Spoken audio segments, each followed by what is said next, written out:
अर्थ गीता में मन को वश में करने की विधि। गीता में मन और इंद्रियों के विषय में बहुत कुछ कहा गया है। मन की भूमिका के विषय में गीता के दूसरे अध्याय में भगवान श्री कृष्ण जी कहते हैं, इंद्रियाणाम हि चरताम यन मनो अनुविधीयते तदस्य हरति प्रज्ञां वायुर्नावमिवाम्भसि।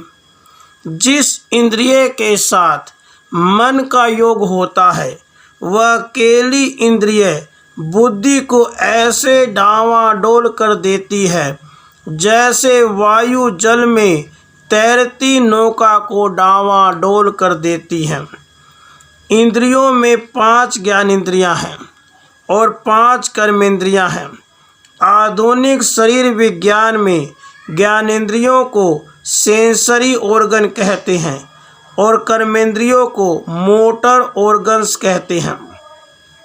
ज्ञानेंद्रियों में पहली इंद्रिय कान है। कान का विषय शब्द है। जितने भी कर्कश और मधुर स्वर हैं वे सब शब्द विषय के अंतर्गत हैं। दूसरी ज्ञानेंद्रिय त्वचा है।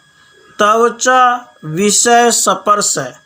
खुरदरा, मुलायम, ठंडा, गरम, ये सभी अवस्थाएं स्पर्श के भिन्न भिन्न रूप हैं। तीसरी ज्ञानेंद्रिय नेत्र है। नेत्रों का विषय रूप है। रूप से तात्पर्य प्रकाश है। संसार के सभी पदार्थ, व्यक्ति और रंग प्रकाश के कारण दिखाई देते हैं। चौथी इंद्रिय रसना है। इसका विषय रस है। जिह्वा के स्वाद अंकुरों द्वारा अनुभव किए जाने वाले खट्टे, मीठे, कड़वे, नमकीन आदि सभी स्वाद रस के अंतर्गत है। पांचवी ज्ञानेंद्रिय नाक है।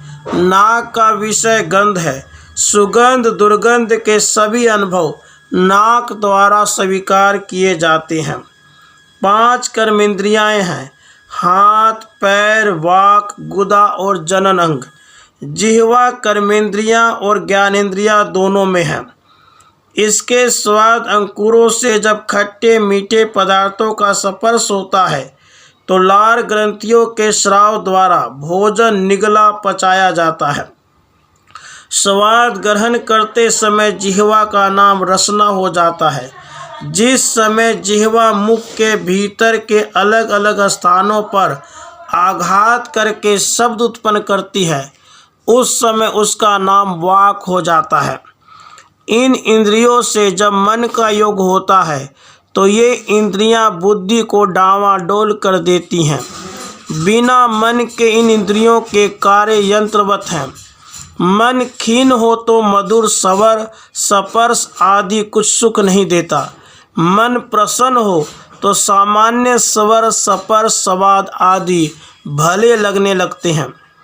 तीसरे अध्याय में भगवान मन और इंद्रियों के विषय में अर्जुन से कहते हैं, कर्मेंद्रियाणि संयम्य आस्ते मनसा स्मरन् इंद्रियार्थान् विमूढात्मा मिथ्याचारः स उच्यते। जो व्यक्ति हठ पूर्वक कर्मेंद्रियों को रोककर मन से इंद्रियों के विषयों का चिंतन करता है वह मूढ़ और ढोंगी है। यस्त्विन्द्रियाणि मनसा नियमारभते अर्जुन कर्मेन्द्रियः कर्मयोगं सक्तः स विशिष्यते।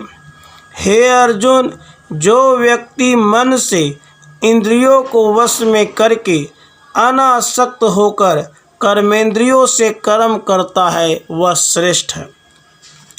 इन श्लोकों में भगवान ने स्पष्ट कहा है कि जो कुछ प्रकट दिखाई देता है उसका कोई महत्व नहीं है। महत्व इस बात का है कि प्रकट कर्म के पीछे मन की दशा क्या है। उपवास में होते हुए मन भोजन का चिंतन करता रहे, ऐसा उपवास ढोंग है। तात्पर्य यह है कि वास्तविक त्याग भीतर से उठना चाहिए, बाहर का त्याग सारहीन है। मन के लगाव या दुराव के कारण मन सहित इंद्रियों को सुख या दुख का अनुभव होता है। उदाहरण के लिए, हमारे आसपास किसी न किसी का मरण होता रहता है। यदि हमारा मृतक से मानसिक संबंध नहीं होता तो विशेष दुख नहीं होता। मृतक से जितना अधिक मानसिक लगाव होता है उतना अधिक दुख होता है। मन की शक्ति के विषय में भगवान की वाणी सुनकर अर्जुन हताश होकर कहता है, चंचलमहि मनः कृष्ण परमाति बलवद दृढ़म् तस्य अहम निग्रहं मन्ये वायोरिव सुदुष्करम्।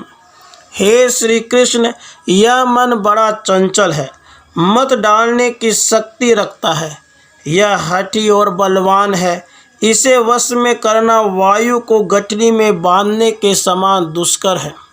श्री भगवान उवाच, असंशयं महाबाहो मनो दुर्निग्रहं चलम् अभ्यासेन तु कौन्तेय वैराग्येन च गृह्यते। भगवान जी बोले, हे महाबाहो, निसंदेह मन बड़ा चंचल है, इसे वश में करना कठिन है, परंतु हे कुंती पुत्र, इसे अभ्यास और वैराग्य से वश में किया जा सकता है। इस श्लोक में भगवान अर्जुन को महाबाहु अर्थात महान भुजाओं वाले कहकर उसका उत्साह बढ़ाते हैं और उसकी हताशा को शांत कर रहे हैं कि तुम इतने वीर होकर मन के सामने अपने आप को क्यों निर्बल पाते हो। बेशक मन बड़ा बलशाली है, किंतु बलशाली जंगली घोड़ों को भी सिधाकर वश में किया जा सकता है। भगवान ने मन को वश में करने के दो उपाय बताए हैं। वे उपाय हैं अभ्यास और वैराग्य।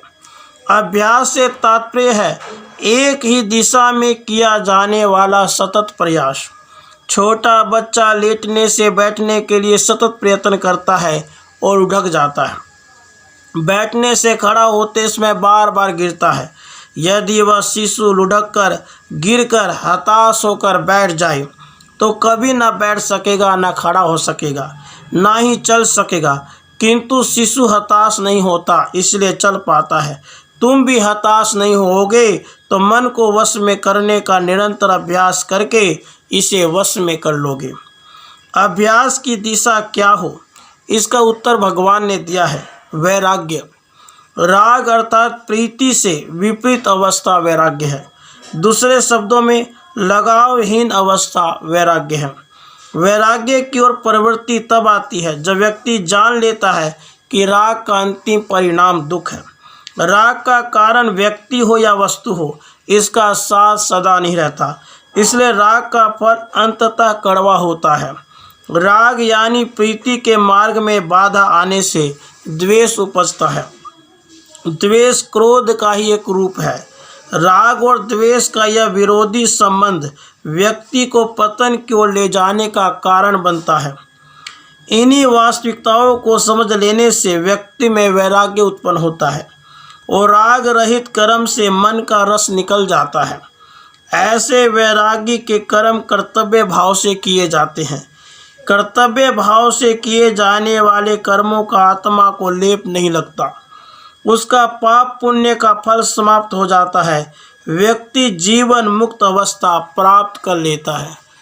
राधे कृष्ण, राधे कृष्ण।